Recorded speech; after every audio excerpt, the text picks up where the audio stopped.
കൊട്ടാരക്കരയിൽ സ്കൂളിൽ mobile phone വാങ്ങിവെച്ചതിന് അധ്യാപകനെ ഭീഷണിപ്പെടുത്തിയ വിദ്യാർത്ഥിയോട് ക്ഷമിക്കുമെന്ന് സ്കൂൾ അധികൃതർ.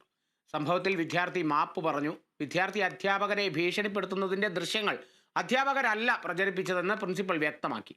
അതേസമയം ദൃശ്യങ്ങൾ സാമൂഹ്യ മാധ്യമങ്ങളിൽ അടക്കം പ്രചരിപ്പിച്ചതിൽ ബാലാവകാശ കമ്മീഷൻ വിശദീകരണം തേടി. സംഭവത്തിൽ വിദ്യാർത്ഥി അധ്യാപകനോട് മാപ്പ് പറഞ്ഞു. വിഷയത്തിന്റെ ഗൗരവം ബോധ്യപ്പെടുത്താൻ അധ്യാപകരെടുത്ത ദൃശ്യങ്ങൾ വിദ്യാർത്ഥിയുടെ രക്ഷിതാക്കൾക്ക് കൈമാറിയിരുന്നു. ആ ദൃശ്യങ്ങൾ അധ്യാപകരല്ല പ്രചരിപ്പിച്ചതെന്നും പ്രിൻസിപ്പൽ വ്യക്തമാക്കി. ഈ കുട്ടിയെ ഒരു കാരണവശാലും മോശമായി ചിത്രീകരിക്കുന്നതിനല്ല ഈ വീഡിയോ എടുത്തിട്ടുണ്ടായിരുന്നത്.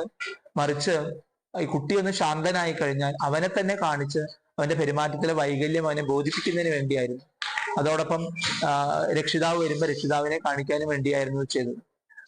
ഇനി കുട്ടിയെ എന്ത് ചെയ്യണമെന്നതിനെ കുറിച്ച് PTA ജനറൽ എക്സിക്യൂട്ടീവിൽ വിശദമായ ചർച്ച നടന്നു. കുട്ടിയെ പാതി വഴിയിൽ ഉപേക്ഷിക്കാൻ ഞങ്ങൾ ഏതായാലും തയ്യാറാവുന്നില്ല. കുട്ടിക്ക് ചികിത്സ ആവശ്യമാണെന്നുള്ളതാണ് സ്കൂളിലെ കൗൺസിലർ പറയുന്നത്. ആ കൗൺസിലർ കുട്ടിയെ പലതവണ കുട്ടിയുമായി സംസാരിച്ചു. കുട്ടിക്ക് ചികിത്സ ആവശ്യമാണ്. കുട്ടിക്ക് വേണ്ട ചികിത്സയും പരിഗണനയും ഞങ്ങളുടെ ചേർത്തുപിടിക്കലും നൽകി കഴിയുന്നത് വേഗം തുടർ പഠനത്തിലുള്ള അവസരം ഒരുക്കണമെന്ന് തന്നെയാണ് സ്കൂൾ അധികാരി എന്ന നിലയ്ക്ക് എനിക്ക് പറയാനുള്ളത്. അതേസമയം സംഭവത്തിൽ മാനസാന്തരമുണ്ടെന്ന് +1 വിദ്യാർത്ഥി പറഞ്ഞു. തൃത്താല പോലീസ് വിളിച്ചു വരുത്തിയപ്പോഴാണ് വിദ്യാർത്ഥി പിഴവ് തുറന്നു പറഞ്ഞത്. വിഷയത്തിൽ തൃത്താല പോലീസ് അധ്യാപകരെ, PTA ഭാരവാഹികളെ, വിദ്യാർത്ഥിയെ, രക്ഷിതാവിനെ ബുധനാഴ്ച രാവിലെ വിളിച്ചു വരുത്തി ചർച്ച നടത്തി. സ്കൂളിൽ PTA ഭാരവാഹികളുടെ നേതൃത്വത്തിലും ചർച്ച നടത്തിയിരുന്നു.